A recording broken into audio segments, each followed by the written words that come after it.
El cobre vuelve a centrar el mercado, y no por un titular, sino por una dinámica peligrosa.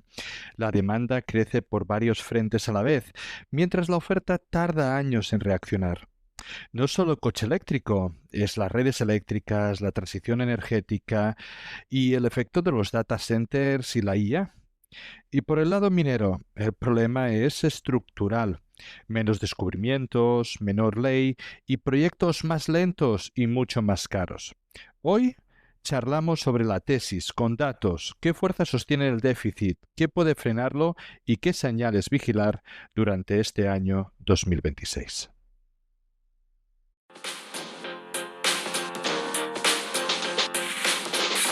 Bienvenidos amantes del subsuelo, esto es Charlando de Minas, el primer y único podcast en español dedicado a la inversión minera. ¿Quieres aprender a invertir en recursos naturales? Suscríbete a nuestro podcast. ¿Te gusta nuestro contenido? Dale like, déjanos un comentario. El programa de esta semana está a punto de empezar.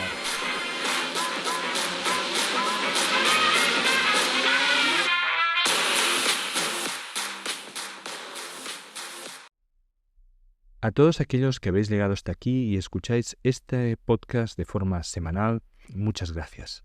Pero os voy a pedir un único favor. Haced como el 30% de los siguientes que está suscrito desde la plataforma que lo escuchéis y suscribiros a la red social que más uséis. Haciendo este pequeño gesto, que es el único favor que os voy a pedir, nos ayudaréis a llegar a mucha más gente y poder atraer mejores invitados. Otra vez, gracias por estar aquí y os dejo con el episodio de hoy.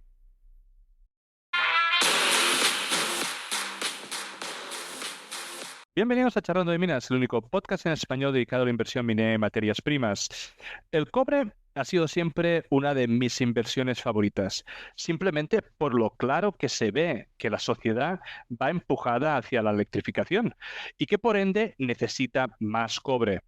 El cobre antes de la pandemia estaba cerca de los $2.5 y lleva unos años espectaculares, llegando a todos los análisis nos indican un déficit estructural de cobre, llevado por la falta de inversión en exploración y desarrollo. Pero yo me pregunto, ¿qué tan lejos de este punto? ¿Se están cumpliendo los puntos de la tesis? ¿Qué tal se ve el rojo metal en los próximos años? ¿Seguiremos con una escalada de precios como hasta ahora o tenemos que esperar un retroceso? Para responder a estas preguntas tenemos con nosotros de nuevo a Francisco Castellanos. Bueno, Francisco, ¿cómo estás? Bienvenido. Hola, Amadeu, ¿qué tal? Bueno, encantado de estar aquí de nuevo contigo y de hablar del tema de hoy propuesto, que la verdad es que es muy interesante, el tema del cobre. Sí, como sabéis, Francisco es uno de los integrantes del proyecto Truth Below Ground, una comunidad de expertos que realizaremos análisis de empresas mineras y materias primas guiadas o escogidas por la comunidad. Pero la comunidad no habrá solo análisis de empresas mineras, sino que también queremos extenderlo a análisis de sector, análisis de metales, análisis de países, ¿no? O de jurisdicciones. Y hoy Francisco nos trae un programa para hablar del cobre. Si os recordáis, en la primera entrevista que tuvimos con Francisco, él dijo que para él el cobre era una convicción. Y como persona clave dentro de Truth Below Ground, Francisco va a ser una de las personas que también nos va a analizar de forma periódica, pues cuál es el estado de diferentes metales. En este sentido, podéis encontrar el informe completo del cobre, pues gratuito en la web Truth Below Ground, www.truthbelowground.com, donde podéis ver cómo serán este tipo de análisis que vamos a ofrecer para la gente que entre dentro de la comunidad. Bueno, sin más, puede que la primera pregunta sí puede generarlo tan en detalle como quieres, Francisco, es ¿cómo ves el cobre para 2026? Para 2000, bueno, en el corto plazo puede estar sujeto a volatilidad, ¿vale? Bueno, en el corto plazo cualquier metal se rige por factores que afectan propiamente al corto plazo y suelen ser más imprevisibles. En este caso, Trump ha hecho de las suyas. Bueno, no sé Ostras, si sí, sí. igual cuando se publique esta entrevista igual ya se queda actualizado, pero en principio los aranceles pueden afectar. No hemos visto, ¿no? Una bajada por por lo que dijo este hombre o por lo que hace, no se siente, es una manera de manipular el mercado que él tiene, que ya se ha dicho varias veces, pero que realmente tiene implicaciones en sectores generales, como aquí es Exacto. el sector de la minería. Porque las empresas mineras de cobre le siguen a ese movimiento. Mm, mm. Es bastante interesante. Bueno, el sector en el corto plazo, el cobre en el corto plazo funciona pues con volatilidad de este estilo. A largo plazo esto no afecta para nada a la tesis del cobre. Exacto. Vamos a largo plazo, ¿no? ¿Qué factores estructurales sostienen la tesis alcista del cobre? Pues el cobre podría parecer complicado llevar a cabo este estudio por lo grande que es el mercado, pero si le sacamos la esencia y hacemos un análisis un poco más simplificado, que no simplista, sino Ujú. ver los factores, tenemos cinco, más o menos. El primero y el más importante es el crecimiento vegetativo tanto de población como de renta per cápita. Es el más grande. Las zonas Bueno, luego hay aquellos que no son orgánicos, ¿no? Aquellos que no dependen del crecimiento orgánico, sino que son independientes y que tensan, ¿verdad? A todo lo que es la demanda de cobre. vehículo eléctrico, que también consume más cobre, la explosión de los centros de datos, que de este se habla poco, pero es uno comparable con la del vehículo eléctrico incluso, y ahí está el consumo irracional de India con respecto a lo que debería teóricamente consumir. Estos cinco factores son los principales drivers de la demanda de cobre. Mm, mm. Sí, vamos a ir desgranando algunos de los puntos que has dicho porque me parecen muy, muy interesantes. Primero has hablado del coche eléctrico, ¿no? Y para mí, y de alguna forma tú también lo has nombrado, ¿no? La tesis se sostiene por la electrificación, ¿no? Porque todo el mundo quiere electricidad, porque las sociedades evolucionan, porque las sociedades crecen. Ah, pero mucha gente habla pues que la falta de implementación del coche eléctrico podría limitarla. Sí que es verdad de que, pues bueno, en China, ¿no? Y supongo que en Asia en general el coche eléctrico es una realidad y en parte por los precios de producción que tienen, pero sí que es verdad que en Occidente pues ha costado mucho más implementarla y hay quien dice pues que no va a terminar de cuajar. Ah, ¿Qué impacto tiene, ¿no? el coche eléctrico en el total de la tesis? Es cierto que es el factor más cojo, digamos, por así decir. El menos, el que más le puede costar la implementación. Pero bueno, el impacto tampoco es tan grande como cabría esperar. Bueno, según mis cálculos, esto lo podemos ver en el informe, lo podéis ver en el informe de la tesis del cobre. La electrificación del vehículo eléctrico son con los crecimientos ya traídos a la realidad, es decir, corregidos, el crecimiento de este mercado corregido. Creo que está entre 300.000 y 1 millón de toneladas de aquí a 2030. Si aún así el crecimiento se ralentiza a la mitad, pues estaríamos hablando de entre 150.000 y 500.000 toneladas anuales. Esto sobre 27 millones de toneladas, que es lo que consumimos ahora, ¿cuánto podría suponer al año? Más o menos un 2% o algo así. Ya, Un 2% de la demanda arriba abajo. es que es nada, es que es nada. Es- lo que en lo que se sostiene la tesis del cobre es que todos los factores suman y cada uno es independiente. Entonces, son cinco factores, todos suman. Si este te falla, tienes los otros cuatro que son bastante potentes. Entonces, Exacto. Vamos en uno que yo considero que es relativamente nuevo, ¿vale? Pero que considero que tiene un potencial de un impacto alto dentro de la tesis. Tú hablabas de los data centers y es verdad que pues en su momento ya se habló del impacto que podía tener pues toda la generación, ¿no? de minado, por ejemplo, de criptomonedas y todo ese tipo de cosas así. Y también se habla del Internet de las cosas, pero en estos 2 años, como mucho, pues ha surgido todo lo que es la IA, la inteligencia artificial.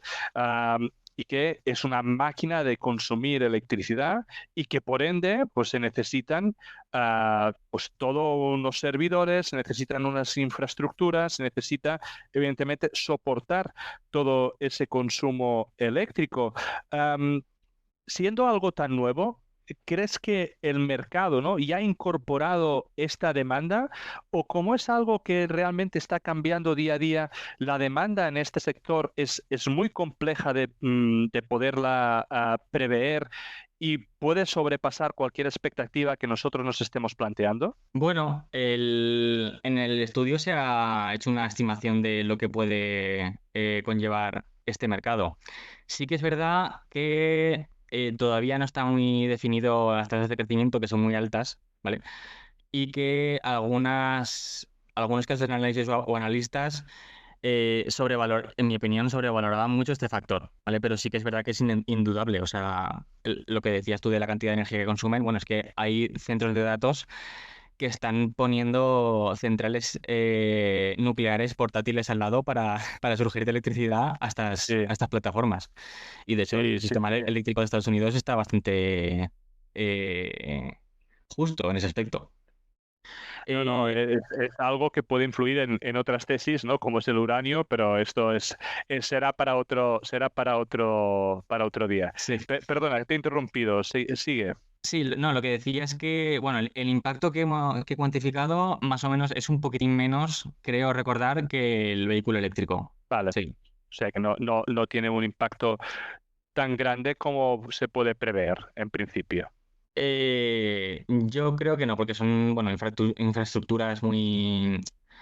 Se tiende mucho también a la eficiencia. Cada vez se hará más eficiente, o sea, centros de datos más grandes que tendrán menos kilos de cobre por infraestructura. Entonces, y tampoco es un mercado tan grande. Es decir, claro, si esto es un 2% y el vehículo es un 2% y India es un 3%, pues al final el monto suma mucho. Pero Exacto. en realidad yo creo que se puede incluso sobreestimar este factor. Pero sí que es indudable Perfecto. que va a tirar del carro. Am, Se suele hablar mucho de China, ¿no? Y no sin razón. Aún recuerdo en los 2000, ¿no? Cuando hubo este boom de fabricación, de obertura de China, pues que absorbió, ¿no? Todo lo que es fabricación, bueno, absorbió todo lo que es materias primas, ¿no? de Occidente, haciendo subir todos los precios, especialmente el cobre. Pero tú en el informe destacas el papel de la India, que casualmente pues, ha superado este año el número de población a la China. Estamos a punto de ver un momento China, ¿no? Para la India en cobre. Pues y es que yo creo que deberíamos, pero todavía no se ha dado ese punto. Mm. Y ya, teóricamente ya debería haber ocurrido. Porque si comparamos el consumo per cápita de China con el de la India, cuando China tenía la renta per cápita de India, ya consumía 5 veces más cobre que India. Y eso es en este momento. Es decir, India, con la renta per cápita que tiene, debería estar consumiendo 5 veces más cobre que China en su momento. Y es un gap bastante, bastante grande.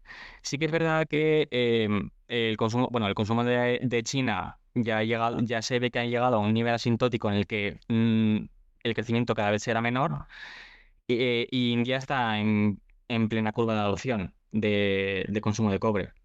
¿Por qué crees que de alguna forma India va tan detrás en comparación a China? Sí que es verdad que los precios, evidentemente, de ahora no son los mismos, pero la renta, digamos, las oportunidades tecnológicas del cobre no son las mismas. Así que, ¿cuál es el raciocinio que crees que puede haber detrás? Pues exactamente no lo sé. Y eso es lo que me llama la atención. Ah, Porque India, si se está desarrollando ahora, es decir, China se desarrolló con energía nuclear, que consume menos cobre, pero India debería tirar mucho más de energía renovable que China en su momento, y esto, el consumo de cobre es mucho mayor en la energía renovable que en la fósil.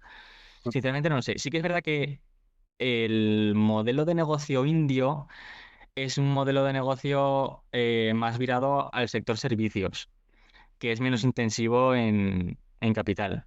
Podría ser una de las razones. Lo que pasa que creo que es injustificado el gap tan elevado que hay entre las dos economías. sí, mientras estabas hablando, estaba pensando, ah, China se centró mucho en su momento, tanto en la construcción, ¿no? Y la expansión, pero también en todo lo que es fabricación pura, ¿no? Era como básicamente el supermercado de Occidente. Y India parece que no ha querido coger ese rol, ¿no? Ni lucha para eso. Es verdad de que cada vez hay más grandes farmacéuticas, por ejemplo, de que están abriendo, ¿no? Pues fábricas y produciendo en la India. Y es factible de que pues su modelo productivo sea completamente diferente y esto le empuje a consumir menos cobre, pero sí que es verdad que el gap de 5 veces me parece exagerado. Eso es. Y faltaría ver, ¿no? Puede, las condiciones puede de vida o el nivel, digamos, por cápita, ¿no? Que tenían cada uno, puede que, pues bueno, sea un tipo de sociedad menos consumista, puede, no lo sé. Hay algo que es extraño, ¿no? Aquí. Sí, eso es. Sí. La tendencia yo creo que es a que se desarrolle, ¿eh? Y que cada vez Claro. India consuma mucho más cobre que los demás. Eso está claro. Bueno, deberá haber seguramente algún tipo de cambio en la sociedad que empuje, ¿no? Un poco a ese consumo. Y ahí, hombre, la verdad, simplemente sabiendo de que pues, puede consumir 5 veces más con una renta per cápita, ¿no? Y considerando que India pues tenderá a subir, pues bueno, es un factor muy a tener en cuenta por la demanda global. Muy importante. Pero Sí. vamos a, si acaso, ahora centrarnos en el lado de la oferta, ¿no? ¿Cómo ves tú la oferta de cobre? Pues cada vez más limitada. Y las limitaciones crecen a marchas forzadas. Es decir, en la década de los 2000 se hacían 5 veces más descubrimientos, o sea, se llevaron a cabo 5 veces más descubrimientos de cobre que hoy en día, que en la última década, perdón. Mm, En esta última década, los descubrimientos de cobre masivos han sido 3 o 4 mm. y en tonelaje han caído a la mitad de media. Entonces, Sí, esto es uno de los factores que decías, ¿no? La caída de la ley es uno de los grandes datos del informe. ¿Crees que el mercado lo está infravalorando, ¿no? De que aparte de que estamos descubriendo menos, pues realmente todo lo que descubrimos, pues ya no tiene esos grados que anteriormente tenían. exacto. Bueno, así como la demanda también se rige por factores que hemos identificado, la oferta también. El primero, el que más limita la oferta, es el grado de la ley. Es decir, el cobre que hay en el suelo, cada vez hay menos cobre. Los depósitos ricos ya se han explotado Mm, y van a entrar a operar depósitos con menos cobre en la Tierra, además más costosos, etcétera, etcétera.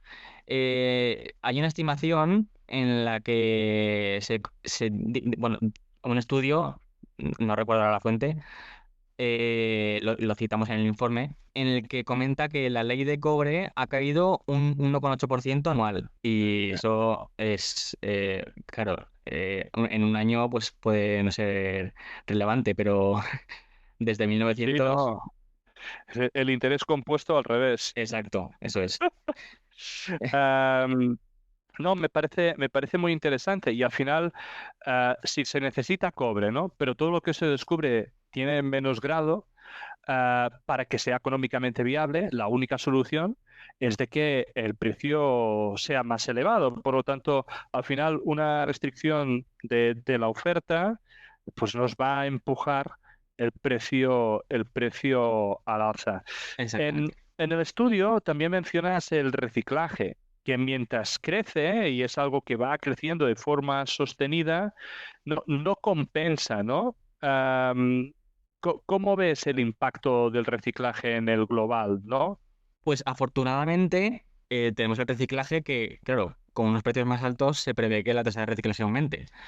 Sí que va a añadir oferta este factor, pero es que aún así, es lo que tú decías, no es suficiente para la cantidad de demanda que se espera de aquí a 10, 15 años.